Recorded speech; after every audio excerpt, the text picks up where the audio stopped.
ಇದೆಲ್ಲದರ ನಡುವೆ ಈ ಸಂಪುಟ ವಿಸ್ತರಣೆ, ಮಂತ್ರಿಗಿರಿಗಾಗಿ ಶಾಸಕರುಗಳ ಲಾಬಿ, ಯಾರಿಗೆ ಸಚಿವ ಸ್ಥಾನ ಕೊಡೋದು, ಯಾರಿಗೆ ಬಿಡೋದು, ಈ ವಿಚಾರವಾಗಿ ಮುಖ್ಯಮಂತ್ರಿ ಡಿ.ಕೆ. ಶಿವಕುಮಾರ್ ಆಡಿರುವಂತ ಕಷ್ಟ ಅನ್ನೋ ಮಾತು ಬಹಳ ಸದ್ದು ಮಾಡ್ತಾ ಇದೆ.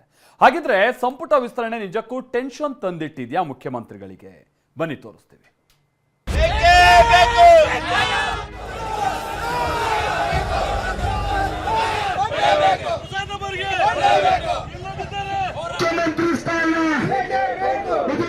ಎಸ್ ಪಾಟೀಲ್ಗೂ ಮಂತ್ರಿಗಿರಿ ಕೊಡುವಂತೆ ಉರುಳು ಸೇವೆ, ದೀರ್ಘದಂಡ ನಮಸ್ಕಾರ.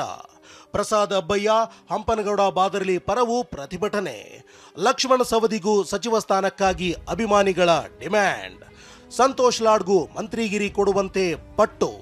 ಹೀಗೆ ಹಿರಿಕಿರಿ ನಾಯಕರ ಪರ ಅಭಿಮಾನಿಗಳು ರಾಜ್ಯಾದ್ಯಂತ ಪ್ರತಿಭಟನೆ ನಡೆಸ್ತಾ ಇದ್ದಾರೆ.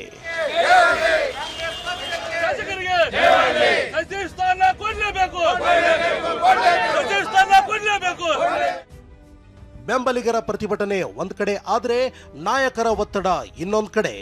ಮೊದಲ ಹಂತದ ಸಂಪುಟ ಮಾಡಿರೋ ಸಿಎಂ ಡಿಕೆಗೆ ಈಗ ಎರಡನೇ ಹಂತದ ಸಂಪುಟ ವಿಸ್ತರಣೆ ಕಷ್ಟ ತಂದಿಟ್ಟಿದೆ.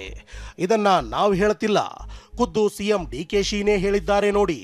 ಡಿಸ್ಕರೇಜ್ ಮಾಡಕ್ ಕೇಳ್ತಾ ಇಲ್ಲ, ನಮ್ ಕಷ್ಟ ನಿಮ್ಮ ಹತ್ರ ಶೇರ್ ಮಾಡ್ತಾ ಇದೀನಿ ಅಷ್ಟೇ.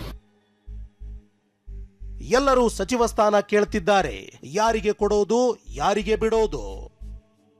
ದೊಡ್ಡ ಕನ್ಫ್ಯೂಷನ್ ಇದೆ, ನನ್ನ ಕಷ್ಟ ಹಂಚಿಕೊಳ್ತಿದ್ದೇನೆ ಎಂದ ಸಿಎಂ ಡಿಕೆಶಿ.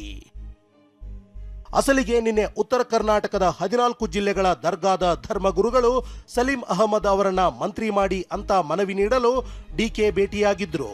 ಈ ವೇಳೆ ಡಿಕೆ ಸಂಪುಟ ವಿಸ್ತರಣೆ ಅದೆಷ್ಟು ಕಷ್ಟ ಅನ್ನೋದನ್ನ ಹೇಳಿದ್ದಾರೆ. ಕ್ಯಾಬಿನೆಟ್ ತೀರ್ಮಾನ ಮಾಡೋದೆಲ್ಲ ಸೆಂಟ್ರಲ್ ನಮ್ಮ ಪಾರ್ಟಿಯವರು. ನಾನು ಸುಮ್ಮನೆ ಒಂದು ಚೀಟಿ ಕೊಡ್ತಾರೆ, ಆ ಚೀಟಿನ ಇಂಪ್ಲಿಮೆಂಟ್ ಮಾಡತ್ತದು. ಆದರೆ ನಿಮ್ಮ ವಿಚಾರ ಏನಿದೆ ಖಂಡಿತ ನಾನು ತಿಳಿಸ್ತೀನಿ. ಪದಿಗಳು ಕೂಡ ಬೇರೆ ಬೇರೆ ಧರ್ಮದ, ನಮ್ಮ ಹಿಂದೂ ಧರ್ಮದ ಕೆಲವು ಬ್ಯಾಕ್ವರ್ಡ್ ಕ್ಲಾಸ್ ಅವರೆಲ್ಲ ಬಂದು ಇನ್ನೊಬ್ಬರು ಮಂತ್ರಿ ಮಾಡಿ ಅಂತ ಕೆಲವರು, ನೀವೆಲ್ಲ ಬಂದು ಸಲೀಂ ಮಾಡಿ ಅಂತ ಒಂದು, ಇನ್ನೊಬ್ಬರು ಬಂದು ವಕೀಲರಲ್ಲಿ ಇವನು ಮಾಡಬೇಕು ಅಂತ ಒಂದು, ಇನ್ನೊಂದು ಲಿಂಗಾಯತವರು ಬಂದು ಅವರೆಲ್ಲ ಸೇರಿ ಒಂದನ್ನು ಮಾಡಬೇಕು. ಇದು ಭಾಳ ದೊಡ್ಡ ಕನ್ಫ್ಯೂಷನ್ ಇದೆ. ನಾವು ಪೊಲಿಟಿಕಲಿ ತೀರ್ಮಾನ ಮಾಡೋಕ್ಕೆ ಎಲ್ಲರೂ ಕೂಡ ಭಾಳ ಹಿಂಸೆ ಆಗ್ತದೆ.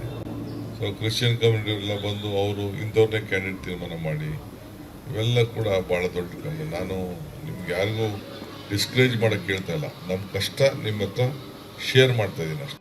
ಇಷ್ಟೇ ಅಲ್ಲ, ಯಾರು ಕೆಲಸ ಮಾಡ್ತಾರೋ ಅವರಿಗೆ ಮಂತ್ರಿ ಸ್ಥಾನ ಕೊಡ್ತೀವಿ, ಹೊಸ ಮುಖಗಳಿಗೂ ಕೊಡಬೇಕು ಅನ್ನೋ ಬಗ್ಗೆಯೂ ಡಿಕೆ ಸುಳಿವು ಬಿಟ್ಟು ಕೊಟ್ರು. ನಾನು ಎಷ್ಟೋ ಸತಿ ಹೇಳ್ತಾ ಇದ್ದೀನಿ, ಹೊಸಬ್ರಿಗೆ ಅವಕಾಶ ಕೊಡಬೇಕು, ನ್ಯೂ ಫೇಸಸ್ ಬರಬೇಕು ಅನ್ನೋದು ಕೂಡ ನಮಗೂ ಕೂಡ ಇದೆ. ಹೊಸ ಪ್ಲೇಟ್ ಡೆಲ್ಲಿಯವರು ಕೂಡ ಅದನ್ನು ಆಲೋಚನೆ ಮಾಡ್ತಾ ಇದ್ದಾರೆ. ಬಟ್ ಅವ್ರನ್ನಂತ ಏನು ಡಿಸ್ಕಸ್ ಮಾಡೋಕ್ಕೆ ಹೋಗಿಲ್ಲ. ನಾನು ಖಂಡಿತ ನಿಮ್ಮ ಭಾವನೆ ನಾನು ತಿಳಿಸ್ತೀನಿ. ನಂದೇನು ಅಭ್ಯಂತರ ಇಲ್ಲ. ನಾನು ಯಾವ ಗುಂಪು ಮಾಡೋಕ್ಕೂ ನನಗೆ ಇಂಟ್ರೆಸ್ಟ್ ಇಲ್ಲ, ಯಾವ ಫಾಲೋವರ್ ಮಾಡಬೇಕು ಇಲ್ಲ. ನಮ್ದು ಒಂದೇ ಒಂದು ಗುಂಪು, ಕಾಂಗ್ರೆಸ್ ಗುಂಪು. ಒಂದೇ ಒಂದು ಜಾತಿ, ಕಾಂಗ್ರೆಸ್ ಜಾತಿ. ಒಂದೇ ಒಂದು ಧರ್ಮ, ಕಾಂಗ್ರೆಸ್ ಧರ್ಮ. ನಂದಿಲ್ಲ. We have an open mind. ನನಗೆ ಯಾರ ಬಗ್ಗೆ ಬ್ಲಾಕ್ ಮಾಡಬೇಕು, ಅವನ ಹತ್ರವಾದವನು ಇವ್ರ ಹತ್ರ ಇಲ್ಲ. ನನಗೆ ಪಕ್ಷಕ್ಕೆ ಯಾರು ದುಡಿತಾರೆ ನನಗೆ ಅವ್ರು ಬೇಕು, ಯಾರು ಸಮಾಜಕ್ಕೆ ಅಸೆಟ್ ಆಯ್ತಾರೆ ಅವ್ರು ಬೇಕು, ಯಾವ ಇಡೀ ರಾಜ್ಯದಲ್ಲಿ ಪ್ರವಾಸ ಮಾಡ್ತಾರೆ ನಮ್ಗೆ ಅವ್ರು ಬೇಕು.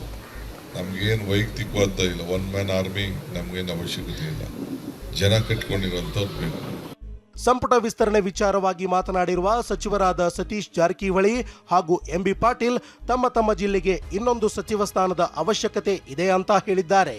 ಅಲ್ಲ, ಒಂದಂತಿ ಕನಿಷ್ಠ ಕೊಡಲೇಬೇಕು, ಪ್ರಶ್ನೆ ಇಲ್ಲ. ಒಂದಂತಿ ನಾವು ಕೂಡ ಹೇಳಿದ್ರು, ಒಂದಂತಿ ಕನಿಷ್ಠ ಕೊಡಲೇಬೇಕು. ನಾವು ಇನ್ನಿಬ್ಬರಿಗೆ ಕೂಡ ಮುಸ್ಲಿಂ ಕೂಡ ಅಂತ ಹೇಳಿದ್ದೀವಿ, ಅಷ್ಟು ಮಾತ್ರ ಹೇಳಿದ್ದೀವಿ. ಹೊಸಬರಿಗೂ ಕೊಡಬೇಕು, ಹಳಬರಿಗೂ ಎಕ್ಸ್ಪೀರಿಯನ್ಸು ಬೇಕು, ಎರಡೂ ಮಿಶ್ರಣ ಆಗಬೇಕಿಲ್ಲ ಅಂತಲ್ಲ.